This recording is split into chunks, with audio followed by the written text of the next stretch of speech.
nga, wala, iyang gusto. Okay, then okay lang ang venue. Okay, ang venue, gusto nyo sa kapag-house, basta maayong pagkaluto.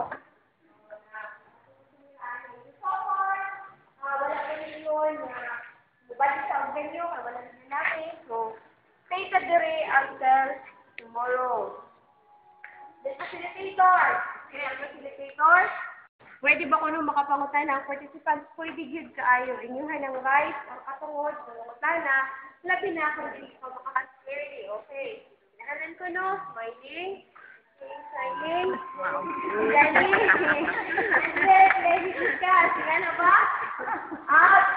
Inuhanan mag-smile. Okay, mag-smile po yun. Para ang katungod mga participants, kamo, dilipod mo makuratan. Kaya pa sila yung kasi sa kayo rin nag-discuss, no? Lord, paramita, awan, smiling and energetic. Okay, dayon, tama na may bisaya.